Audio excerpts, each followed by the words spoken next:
조금 기독교가 쇠퇴하고 있습니다. 신규 교인이 줄고 특별히 젊은 층이 늘지 않습니다. 기존 교인들 중에서도 교회를 안 나가를 거꾸로 말해서 속칭 가난한 성도도 늘고 있고, 심지어 천주교로 개종하는 자들도 심심찮게 나오고 있습니다. 가히 기독교의 위기라고 할 수 있습니다. 그리고 그 첫째 원인으로 교회와 교인, 특별히 목회자들이 세속보다 더 추한 모습에서 찾고 있습니다. 그런데 제가 보기에는 그건 조금 잘못된 분석 같습니다. 같은 목사 입장에서 두둔한다는 뜻은 전혀 없습니다. 우선에 인간의 성령은 모든 세대에 동일합니다. 이런 문제가 최근에 새로 생긴 일은 아니라는 겁니다. 거기다가 예수 믿은 후에도 죄의 본성은 살아있기 때문에 교인과 목회자의 스캔들은 항상 있어 왔습니다. 물론 최근에 와서 매스컴과 SNS가 발달했기 때문에 불신자들도 교회의 비리를 꿰뚫고 있어서 전도하기가 굉장히 힘든 건 사실입니다. 거기다가 교인들도 그동안에는 시시하면서 은혜로 덮어오다가 최근에는 그 정도가 노골적으로 심해지니까 교회를 출석을 중지한 측면도 분명히 있습니다. 그러나 초대 교회에서 고린도 교회의 사정이 어떠했습니까? 파당을 만들어서 주도권 다툼으로 지셨습니다. 성적으로는 극도로 타락했고 성령의 은사를 무분별로 사용해서 성도 간의 위화감이 조성됐습니다.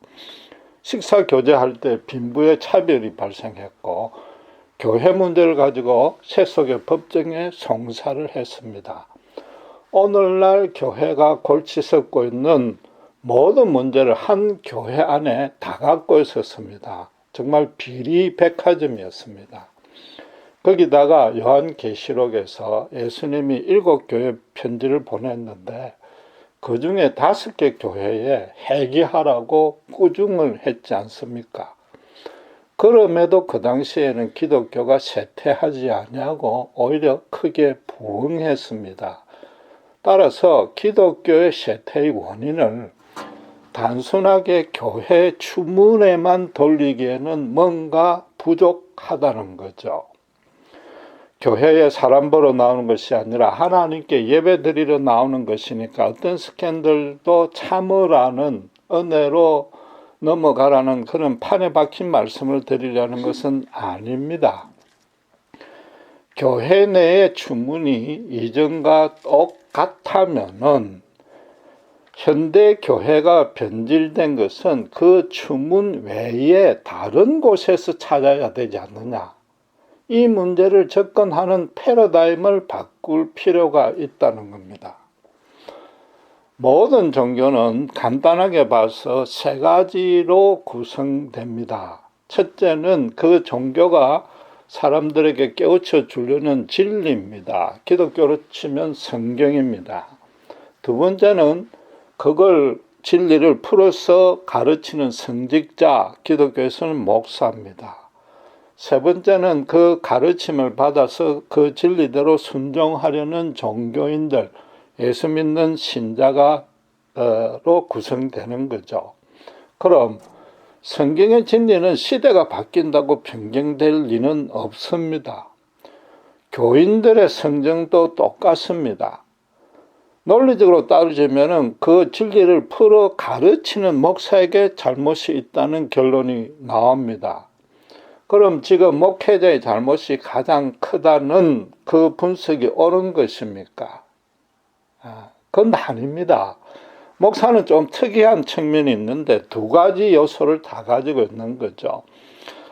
목사도 사람이니까 개인적으로 따지면 그 성정이 똑같습니다. 그래서 그 스캔들은 항상 있어 왔단 말입니다. 대신에 목사는 그 진리를 가르쳐야 됩니다. 그러니까 그 가르침의 내용이 지금 변질되었다는 거죠. 목사의 부정을 바로잡는 게 근본적인 대책이 될 수가 없고 목사가 가르치는 그 가르침이 초대 교회와 같아져야 된단 말이죠. 아무리 따져도 초대 교회와 바뀐 건 그것 하나뿐인 겁니다. 네. 지금 현재 기독교에서 발생하는 모든 문제는 예수 그리스도를 초대 교회와 다르게 또는 부족하게 가르치는 그겁니다. 초대 교회처럼 복음이 순전하게 전파되고 예수님이 정확하게 소개된다면 반드시 성령은 역사합니다. 성령이 첫째가 하는 역할이 뭡니까? 예수님 대신에 똑같은 보혜사로 왔습니다. 그래서 죄인들어 당신을 대신해서 죽은 그분이 그리스도임을 깨닫게 만드는 게 성령이지 않습니까? 예수님이 하나님이 보내신 메시아요, 보혜사도 그와 동일한 성령이라면, 성령이 그런 보혜사라면 인간의 심령에 역사 안 할 리가 없지 않습니까? 요컨대 기독교가 가장 기독교다워졌을 때 비록 교회 안에 문제가 많아도 불신자는 그 순전한 기독교 앞에 무릎 꿇게 된단 말입니다. 지금 성경에서 계시하고 있는 하나님께서 인간을 대하고 통치하는 원리와 뜻과 계획을 온전히 가르쳐져야만 되는 것이지 그렇지 않고는 어떤 기독교의 부흥 대책도 소용이 없는 것입니다.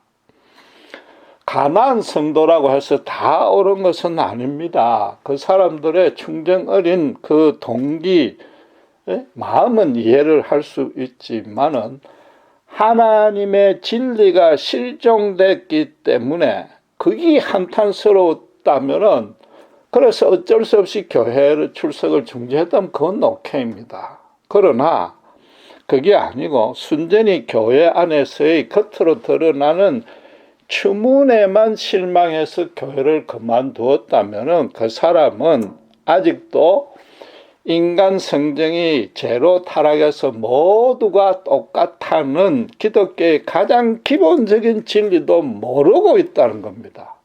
거기다가 자신만은 이롭다는 아주 지독한 교만인 것입니다. 그 대표적인 예가 천주교로 개종하는 사람들입니다.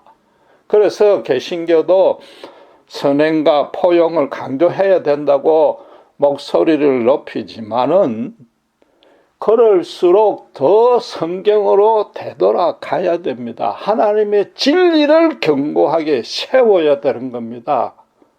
그 사람들은 진리를 모르는 것입니다. 그렇다면은 기독교가 가장 기독교다운 점이 뭡니까? 오직 하나입니다. 예수 십자가입니다.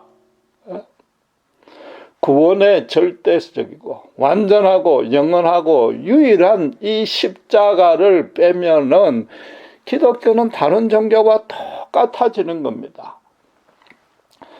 모든 다른 종교도 구원의 길은 제시하지만은 사실은 죄송하지만 그 안에 구원이 없습니다.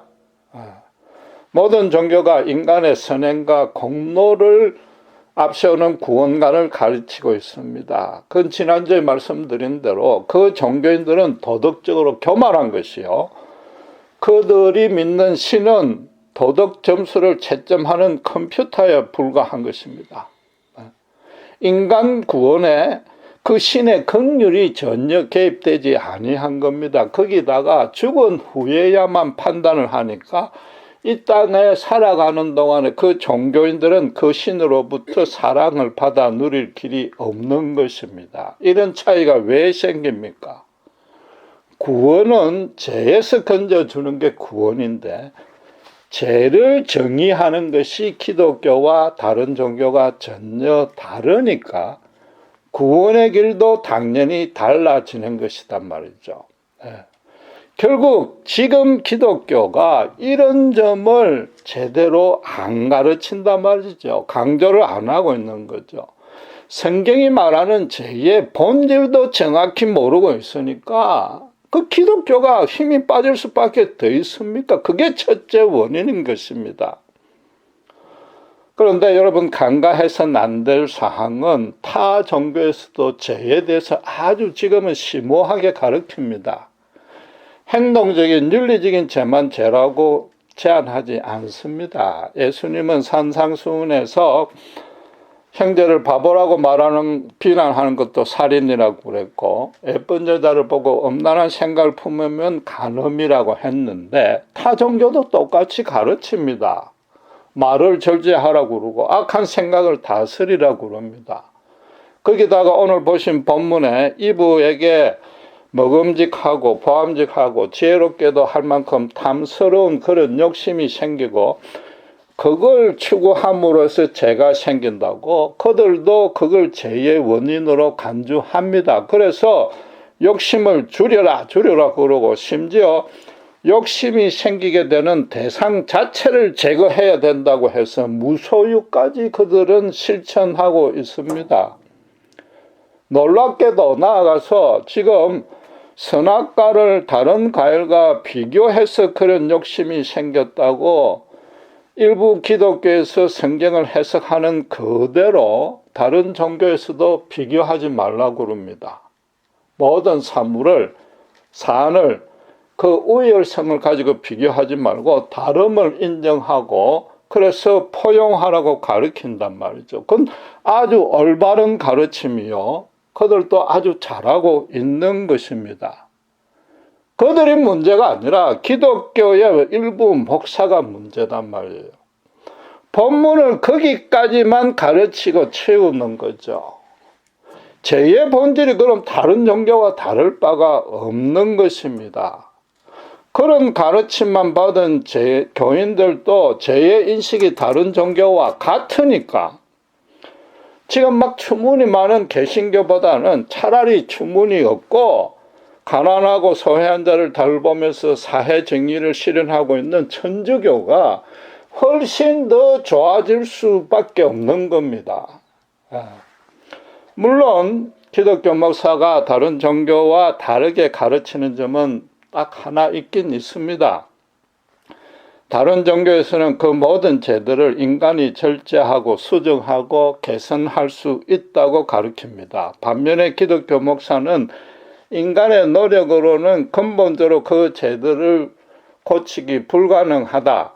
그래서 예수님이 십자가에서 대속한 공로를 믿어야만 한다고 합니다.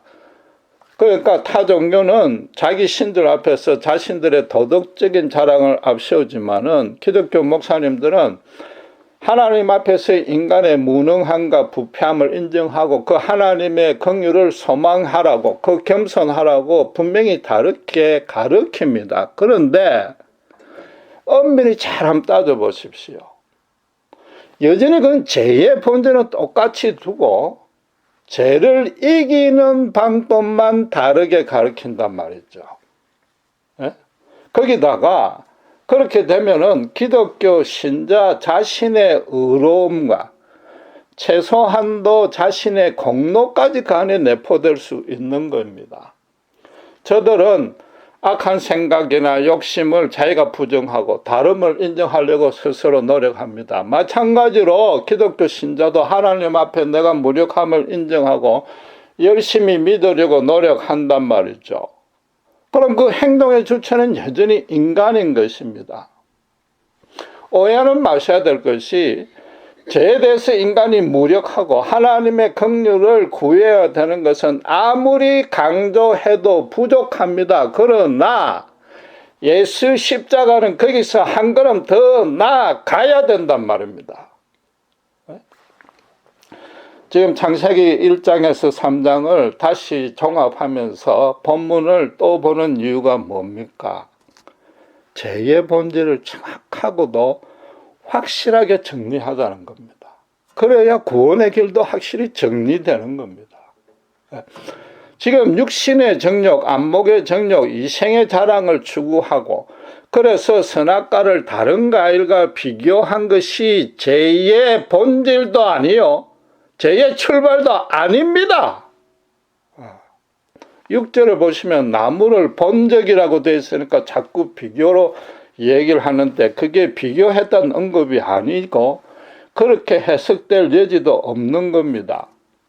아담과 이브는 지금 선악과 나무 앞에서 계속 그 과일을 응시하고 있는 겁니다. 그것만 응시하고 있는 겁니다. 그래서 사탄의 게임에 넘어가기 전과 그 후에 이 선악과에 대한 생각이 달라진 겁니다.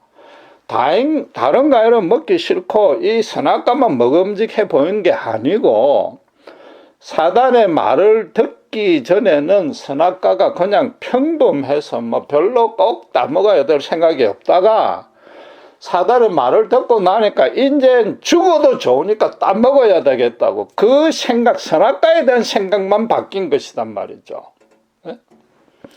사단의 말을 듣고 생각을 바꾼 것이 죄의 출발이요 본질인 겁니다. 그 바뀐 생각은 사단의 말 그대로입니다. 그게 뭐예요?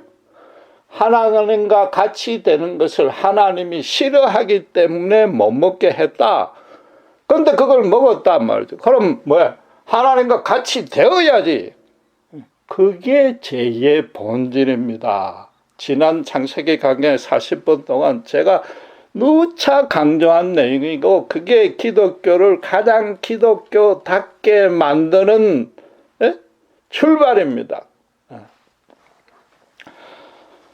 유대교 장로들이 예수님께 당신의 제자들이 손도 안 씻고 음식을 먹는다고 시비를 걸어왔습니다. 마태복음 15장 16절에서 20절에 보면은 그런 내용이 나오는데, 주님께서 가장 먼저 너희가 아직도 깨달음이 없느냐 일갈했습니다. 너희가 아직도 인간의 본성이 뭔지, 죄가 뭔지 아직도 모르느냐, 그 얘기입니다. 그리고 나서 예수님이 뭐라 했습니까? 입으로 들어가는 것이 사람을 더럽게 하는 것이 아니요 입에서 나오는 것이 더럽게 한다. 마음에서 나오는 것은 악한 생각이요 살인이요 간음이요 음란이요 도적질이요 거짓 증거요 해방이라고 그랬습니다. 이게 무슨 뜻입니까? 사람 속이 더럽단 말이죠. 사람 자체가 더럽단 말이죠. 예수님은 마음에서 악한 생각이 나온다고 분명히 마음과 생각을 구분했습니다. 행동이나 말은 당연히 생각이 주관합니다. 그런데 그 생각, 말하자면 그걸 또 통치하는 영역이 따로 있는데 그게 영이라는 겁니다. 지금 예수님은 그 영이 타락했다는 거죠. 그 모든 인간이 영이 타락한 죄인이라서 그 속에서 나오는 게 다 죄다는 거죠.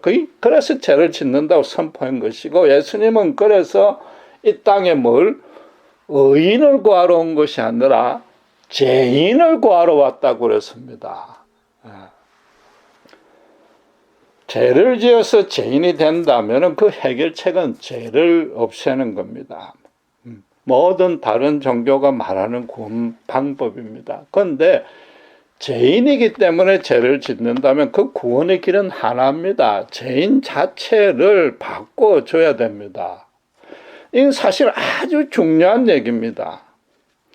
예수님이 십자가에서 대속하신 것이 엄밀히 말하면 우리 죄가 아니고 우리 죄인 그 자체입니다.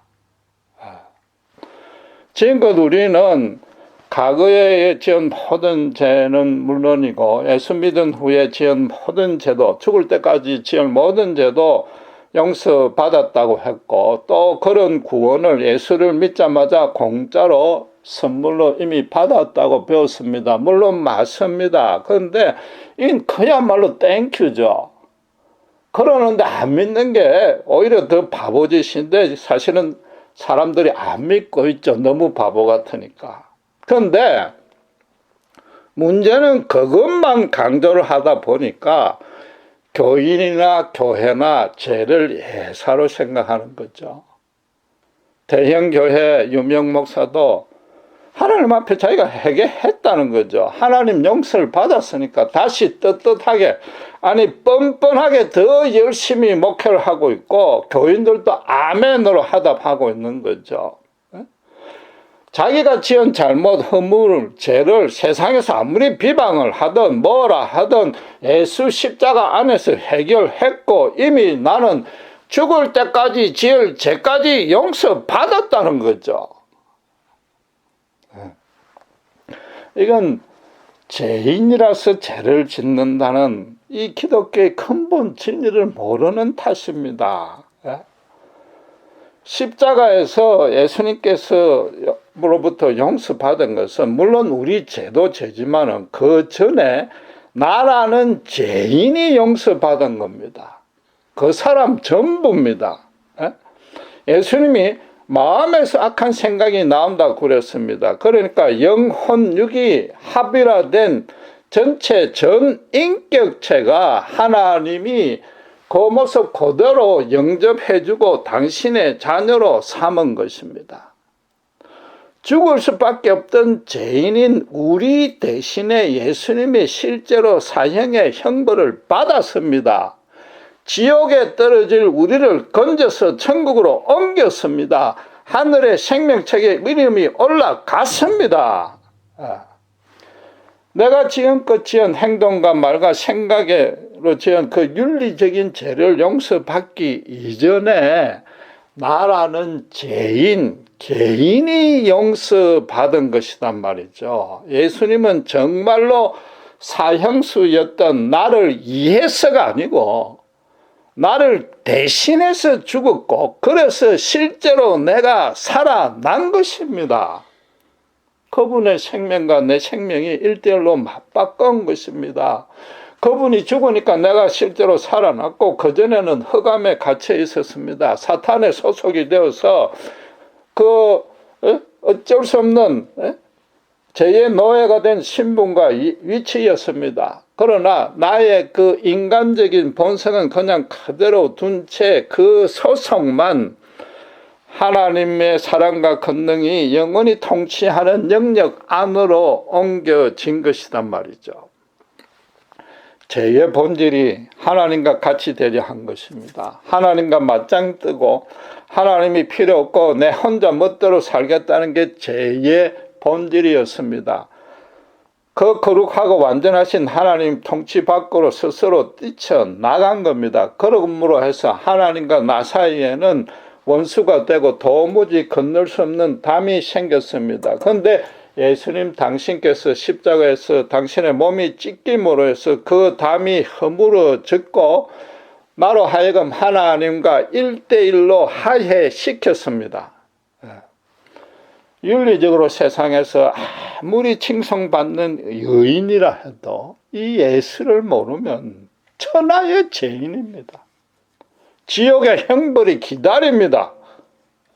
그 하나님과의 관계를 자기가 스스로 끊어버린 겁니다. 그러니까 추악한 흑암의 세력에 영원히 묶이는 것은 하나님의 벌주기 이전에 자신이 자초한 당연한 결과단 말입니다. 반면에 날마다 수시로 넘어지고 죄를 짓더라도 나는 끝까지 하나님 안에 남아서 성전에서 기도했던 세리처럼 도무지 하늘을 우러러 볼 자격조차도 없습니다라고 실토하는 자는 하나님이 가장 기뻐하시는 의인인 것입니다. 다시 강조하지만은 인간이 주체가 되어서 행하는 생각, 본문처럼 먹음직하고 보암직하고 지혜롭게 할 만한 그 욕망, 그게 죄의 본질이 아니고 그건 죄의 결과입니다. 하나님 밖에 있으면 천하의 죄인입니다. 하나님 안에 있으면 천하의 의인입니다. 윤리적인 죄를 해결해서 신자가 되는 게 아닙니다. 하나님 밖에 있던 죄인을 우리는 가만히 있는데 성령이 초자연적으로 역사해서 하나님 안으로 옮겨온 것입니다. 그래서 그전에는 하나님이 이유 없이 싫다가 지금은 아무 이유 없이 그저 좋아진 것, 이게 기독교의 구원인 것입니다. 아담과 이브의 경우에도 자기 잘못을 해결하지 아니했습니다. 나무 사이에 꼭꼭 숨었습니다. 하나님이 꾸중하는데도 온갖 핑계만 갖다 댔습니다. 하나님이 가죽 옷을 직접 지어 입히면서 일방적으로 하나님 쪽에서 구원을 먼저 베풀었습니다. 그러니까 비로소 그 사랑에 감격하여서 다시 그분께 순종하는 믿음으로 회복된 것입니다. 따라서 기독교에서 말하는 죄는 역설적으로 말하면은 죄인으로 태어난 것, 이게 기독교에서 말하는 죄입니다. 그렇다고 해서 인간의 책임이 면제된다는 뜻은 전혀 없습니다.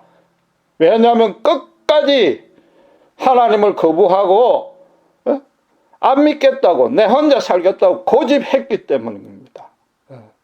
따라서 예수를 믿어 구원을 얻는다는 것은 그런 고집이 얼마나 허망하고 비참한 실패였는지 철저하게 깨달았다는 뜻입니다. 그래서 이제는 하나님 안에 끝까지 남아있겠다고 그 생각이 바뀐 것입니다. 윤리적으로 선해지려고 노력하고 결단하는 차원이 아니고 정말로 하나님의 자녀가 되는, 뒤집어지는 체험을 하는 것입니다. 하나님 밖에 있을 때는 절망이요 죽음이었음을 절감했는데 이제 하나님 안에 옮겨짐으로 해서 하나님의 생명을 받아 활기차게 살고 있는, 그게 예수 믿는 것입니다. 예수 믿은 후에도 죽을 때까지 모든 미래의 죄까지 용서해 준다는 뜻이 이미 과거의 죄를 다 용서해 준 판에 크게 인심 더 쓰자 이런 건 아니고 당연히 아니죠. 그렇다고 해서 인간 스스로 죄를 이길 수 없으니까 어차피 용서해 줄 수밖에 없다는 교리적인 분석으로서도 거쳐선 안 되는 겁니다. 죄인을 의인으로 만드는 겁니다. 사람 전부를 이미 하나님이 받아줬습니다. 어떤 상태가 됐든. 그러니까 그 미래의 죄를 용서를 받은 거죠. 미래의 죄를 용서를 안 하면 하나님께서 그걸 다시 일방적으로 내쫓은 건데 그건 하나님의 자가 당착인 겁니다. 그러니까 미래의 죄까지 다 용서가 되는 것이고, 그래서 구원은 정말로 예수 그리스도를 제대로 믿고 순전히 바뀐, 뒤집어진 신자는 절대로 구원이 취소되는 법은 없는 겁니다. 아버지도 자기 자식이 아무리 잘못해도 가끔 그것도 자식이 잘 되라고 징계는 하지만은 그 부자 간의 관계는 절대 안 끊습니다. 거기다가 자식이 앞으로도 계속 좀 불효도 하고 실수로 속도 썩일 것 압니다. 자기 마음이 상해질 것도 미리 알고 있습니다. 그럼에도 그 자녀에 대한 사랑은 절대 거두지 아니합니다. 그럼 어떻게 된 겁니까? 아들도 미래의 죄까지 용서받은 셈이단 말이죠. 십자가의 구원의 본질이 타 종교와 다른 점이 바로 그렇다는 얘기는 거죠. 현재 지금 교회와 목사의 추문이 끊이지 아니하는 것. 그래서 개혁의 노력이 열심히 하고 있는데 그게 부족해서 그 문제가 해결되는 건 아닌 겁니다. 근본적으로 이 신자의 바뀐 신분, 소속에 대해서 확신이 없습니다. 예수 십자가가 뭔지 모릅니다. 성령으로 거듭난 체험이 없는 겁니다. 자신의 안과 밖이 완전히 뒤집어지진 아니한 거죠. 예수가 없었을 때 그 이전에는 진짜 죽음이었고 지금 예수가 있고 난 뒤에는 진짜 생명이라고, 이건 극과 극의 대조가 없으니까 이전과 똑같이 사는 거죠. 예수 믿는 게 얼마나 엄청나고 기쁨이 넘치는지 실감을 못하니까 그런 거죠. 죄송하지만은 상당히 많은 교회와 목사님들은 기독교를 그냥 종교 중에 가장 그럴싸한 종교로 선택하라고 가르칩니다. 그래서 교회에서 가르치는 그 교리에 수긍하고 이전보다 선하게 살려고 조금 노력하면은 이미 모든 죄를 용서받았으니까 죄를 조금 지어도 예사로 안심하고 있는 것이죠. 실제로 옛사람이 죽고 새 사람으로 살고 있지 않는 것입니다. 하나님 사랑의 품 안에 내가 살고 있는 그런 모습, 그런 냄새, 그런 흔적이 지금 나타나지 아니하는 거죠. 십자가 없었던 지난 삶이 지옥이고 지금 십자가 안에 있는 게 천국이라는 인식과 반응이 없는 겁니다. 지금 육체적으로도 병원에서 포기하고 사망 선고를 받은 사람이 하나님의 은혜로 기적적으로 살아났다면 그 사람의 삶은 이전과 완전히 달라질 수밖에 없습니다. 예수를 믿었다는 건 그 예수 십자가 위에서 내가 그런 체험을 했다는 뜻입니다. 실제로 합니다. 그럼 그 뒤의 삶은 당연히 어떻게 해야 될지 뻔한 것 아닙니까? 신자는 예수님 말씀대로 그 속이 완전히 뒤집어져서 예수님의 보혈로 깨끗이 씻어진 것입니다. 성령의 은혜로 이전과 전혀 다른 사람이 된 것입니다. 그 본인은 자기가 바뀌었다는 거 압니다. 그래서 범사를 보는 관점이 달라집니다. 물론 그 실천이 더딜 수는 있지만은 거룩하고 의롭고 완전하신 하나님께서 나를 향한 영광스러운 계획을 이미 마련해 놓고 있고 세상은 도무지 줄 수 없는 그런 사랑과 권능으로 나를 그 계획 가운데 이끌고 있음을 압니다. 그래서 전부 주님 앞에 맡기고 철저하게 감사할 수 있습니다. 그분이 지금 나를 눈동자같이 지키고 있습니다. 그걸 지키고 있는 걸 아는데 어떻게 그 생활 방식이 안 달라질 수 있습니까? 정말로 죽음에서 내가 생명을 옮겨졌단 말이죠. 정말로 하나님이 나한테 임재하고 내 면전에서 내를 지켜보고 있다는 확신이 있다면은 지금같이 목회자와 신자들이 세상에서 손가락질 받을 짓을 한두 번도 아니고 계속해서 뻔뻔히 반복할 수는 없는 겁니다. 아무리 하나님의 일이라고 거창한 명분을 내셔도 그 안에 예수가 함께 하지 않는 겁니다.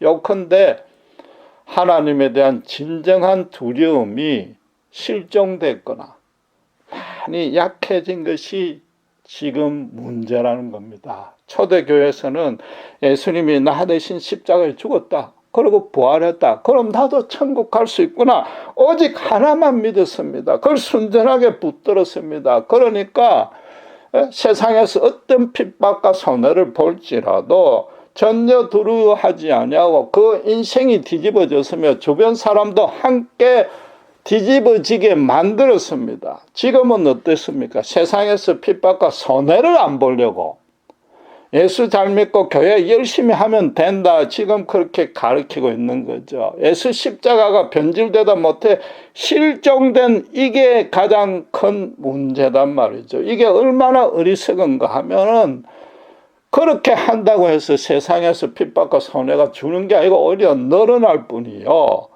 심지어 지금 당하고 있다시피 세상 사람들에게 손가락질 받을 뿐이며 더 중요한 것은 하나님이 그 안에 없고 예면한단 말이죠.